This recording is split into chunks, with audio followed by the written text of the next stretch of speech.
Hello all, hope you're doing well today. Now, I'm sure we've all heard the cliche at this point that the United Kingdom is turning into an Islamic state. Here's a quote from JD Vance, who does look like he's wearing eyeliner in that picture. I see what people mean. I don't think he actually does, but he looks like a goth wearing eyeliner there. But anyway, the United Kingdom, or Kingdom, if they've misspelt it in this meme, is turning into an Islamic state with nuclear weapons. They could soon be a serious threat to us in America. Now, as many people have pointed out before, this might be a slightly premature and reductive reading from our American friends of the state of Britain because it ignores the globalist empire which rules us and in turn brings in masses of people from the Islamic world and also, promotes this cultural relativism that says we're all the same and happy-clappy liberals beneath our surface level differences. That said, it will be interesting to see how the Americans respond now. New York City has named a new mayor, Zohran Mamdani. He's apparently a 34-year-old socialist. And after his win, these were scenes in Times Square. We're done hiding! We're done! We're done being tortured and hurt and judged! This is the correct religion. This is the religion that all of humanity needs to be upon, of Islam. And we will not stop until it enters every home. So I want you to repeat after me. I want to hear it in every single district. It should tremble. Brooklyn should hear it. The Bronx should hear it. Queens should hear it. Say it as if the Ummah depends on this, my brothers and sisters. La ilaha illallah! Now, I could be a smuggle-dee-muck smug-pants towards our American brethren who've been mocking us for the best part of a decade for the rise of Islam in Britain and Europe, saying things like, well, Limeys, looks like you goddamn cowards have lost all your alpha males to the great USA, and now you're getting your asses kicked by the Islamics. And I tell you what, if I were over there, I'd kick your goddamn asses too for being such cowards, yeah. Now, while I do think the right to bear arms is probably wise for the Americans in the coming years, I know I'd appreciate something like that over here. Our powers that be just refuse to protect us, and when some mass stabbing attack happens, we have no means of protection. If you even tweet about it in a too edgy way, you'll probably face some sort of trouble. The reality is that all the guns in America can't do anything about the demographic replacement over there. You're just as much part of, in fact more of a part of the globalist empire than we are, and now you essentially have your own Sadiq Khan in New York City. London and New York are basically synonymous. The truth is that the New York and London of popular conception of yesteryear are now gone. They are now globalist enclaves powered by high finance on the one side and inhabited by upper middle class shitlibs with family homes out in the country, and a vast growing array of third world migrants who have no idea what the Anglo-American ideal is at all. Now, because New York and London are structured in such a similar way now, you've had exactly the same response to Mamdani as we get to Sadiq Khan over here, especially in the mainstream right. You get the cliches of, oh, this is Islamic takeover and so on. But this ignores the reality of what's going on here, because Mamdani isn't some Wahhabi Salafist here to implement a hardline version of Islam and Sharia law.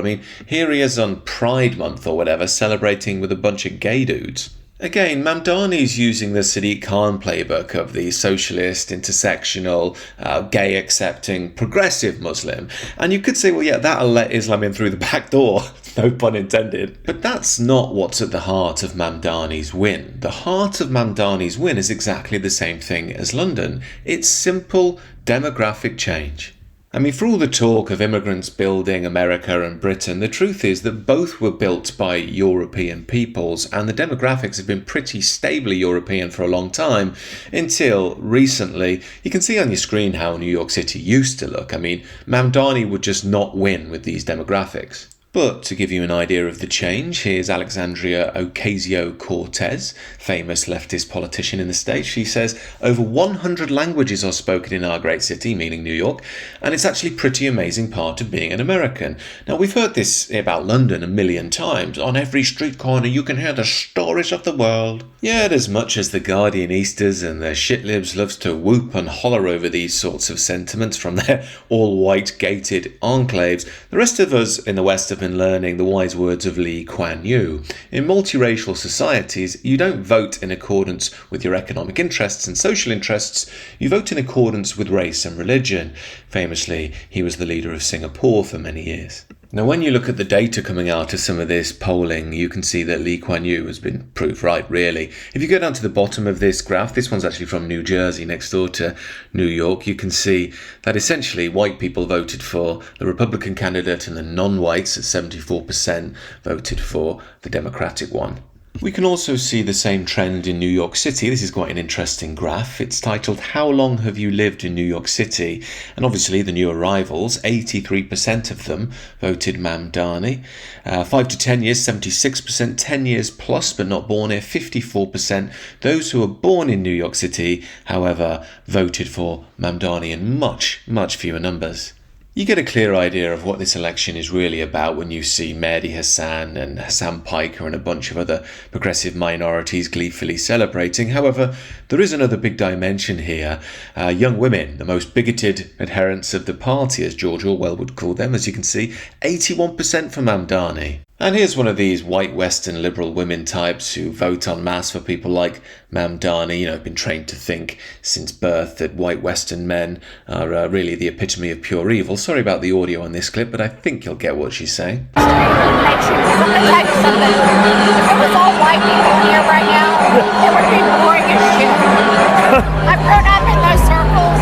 Everybody needs some spice and some color in their lives. Life's a lot better. That's the coolest thing about America. Americans have no culture except for multicultural. Well said. And we need to teach people how to embrace that. These crusty white people need to learn how to embrace it. If you didn't catch what she was saying, she was stating that American culture is multiculturalism and crusty white people need to accept that. As always, she'd never use racial slurs about any other group. God, it's an unbearable clip. The desperate seeking for validation in her eyes from Mehdi Hasan. And these women as well, they try and frustrate you with that bratty, fuck you dad energy. I'm voting for the communist leftist minority.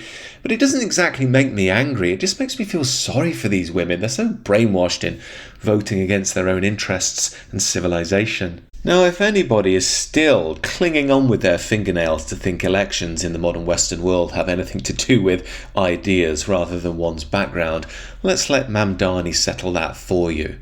I speak of Yemeni bodega owners and Mexican abuelas, Senegalese taxi drivers and Uzbek nurses, Trinidadian line cooks and Ethiopian aunties. So in essence, it's just block voting to drown out Whitey, basically. However, also we can see Mamdani here with Alex Soros, that's George Soros' son. Obviously, some billionaires aren't a problem to Mr. Mamdani. Now, Trump has come out and said it's communism or common sense for America after Mamdani's win, but I've said for a while, MAGA, in essence, is only papering over the cracks of America's demographic reality. The reality is that America, like any Western nation now, is completely divided by its very foundations. You have the heartland European people who are moving increasingly to nationalistic positions as they're getting more and more concerned about the future of their nations.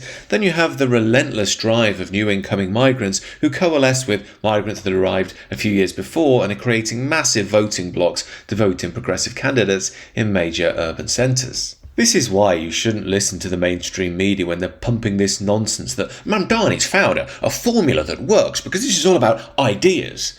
No, it's not. This is simply about demographics. This is why Mamdani won't scale to the whole of the United States because it's just too balkanised. Now, I think we all know at present the progressive left has a tactic of uniting all of the non-white Western voices as if they're in some shared battle against oppression. Now, this is a highly effective technique if you want to win elections in diverse areas, but the reality is as the European population shrinks and becomes more and more irrelevant on the national scale, it will create splits within that movement where they start to turn on each other. Now, while this will lead to mass chaos and corruption from a purely political angle, it will be quite interesting, especially with regards to Islam, to see who comes through as dominant. I mean, at the moment, we have people like Sadiq Khan and Mamdani who are so liberalised, they're almost secular at this point. But beneath them, there is a very strong, religiously fundamental version of Islam on the streets. Now, the shit lib likes to pretend this doesn't happen, and if they do acknowledge it, like to think, well, these people are just oppressed, give them time, they'll watch Eurovision, go to a few pride marches, and they'll be like Sadiq Khan within a few years. But that is a growing faction, a growing voice, and it grows every time we let more hundreds of thousands of people in each year. What message do you want to give to the far-right people? The message I want to give to the far-right people is we're here to take over your country. You can't stop us. You can try, but we're here to uphold Sharia law, and yeah, that's it. All right. Now, you could say, oh, this is just one guy trying to wind people up, but you do hear this sort of sentiment quite a lot, as well as this sort of dehumanising language we get with regard to our own ethnicity. This is a popular Muslim account. He states, if English people don't like it here, meaning in England, then they can go back to where they come from, Germany, the Netherlands and Denmark. Now, I'm sure this guy and other shitlibs think this is incredibly funny and clever, but in reality it's a little bit silly, isn't it? Like, yes, the English people have an ethnogenesis in the Germanic broad group. Of course, he ignores the Brythonic people there for obvious reasons. But the point is, he's trying to make the implication that because our people came here thousands of years ago and built this country from the bottom up, who were a mixing of Germanic people, that it's no different to him and his people turning up, 10, 20 years ago, and they're just as British and English as us. Now, the reality is that these sorts of comments are highly provocative, highly undermining, but they also have the complete support of the Liberal regime at the moment. Remember, Keir Starmer will go to war with you if you think you have an indigenous identity in these lands. But in reality, I believe people like this want to wind the British up to make them form a more tribal organisation, because in return, that creates a stronger Islamic bloc in response that gets all the more radical. Now, as anyone with eyes can see, when Islam tends to get quite radical, it doesn't tend to breed the most pleasant societies.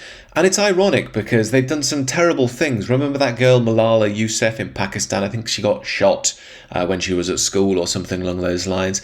Well, now she's on the BBC saying, well, basically we have to accept more migrants. A lot of the refugees or the immigrants we see, they have come from extremely difficult circumstances.